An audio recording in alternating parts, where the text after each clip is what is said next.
Now, like I said, we should talk about crypto. I closed a lot of my Bitcoin this week, just getting out of that completely, just because of the technical analysis on the daily. Do you think that it's smart for me to feel like crypto can be the future, but Bitcoin doesn't have to be that future? Do I think it's smart? Yeah.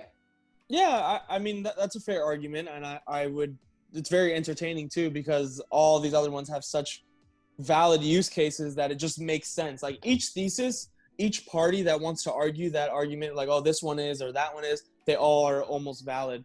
But I mean, it's just the first mover advantage, and it's the name, it's the reputation that it's built. So I'm a little bit more of a Bitcoin bull. I do have a slight little bag of altcoins, but in terms of where I'd really be more comfortable being completely in, it would definitely be Bitcoin.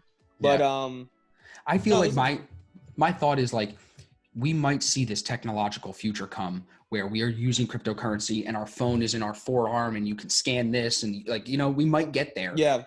In the meantime though, if I have easy numbers, 10 grand in Bitcoin, if it drops to 4,000 in the meantime of that, and then this thing on my wrist isn't Bitcoin when that comes out, then what is Bitcoin? It's still worth something, like because of these Twitter people and the internet community thinks it is. But on everyday side, I need this thing, this coin or whatever, you know what I'm saying? My everyday application. I just don't know for sure if it's Bitcoin. That's always been my hesitation on the bearish side of it, is I don't know if it has to be Bitcoin.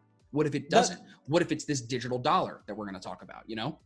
Yeah, I mean, here's the utopia future that makes most sense in my head. Sure. I think regardless, that digital dollar will come into fruition. But I think the shift that's going to happen between paper and then digital dollar is going to create a divide, and another divide. This divide is going to, on the one side, it's going to be a lot of people that are still free market and a lot of people that can see the corruption and see the bullshit going on, that would rather not participate and rather go to a more free market space like a crypto space. But then you're going to have the people that are completely blindfolds like this and just going straight forward, never looking around, and they're obviously going to participate in that digital dollar. I think there's going to be two parties. That's what's going to happen. It seems like that. Now, let's go down our fun conversation. If there's two parties, when you say that, it makes me think about the election and this voting bullshit and all this like mail-in.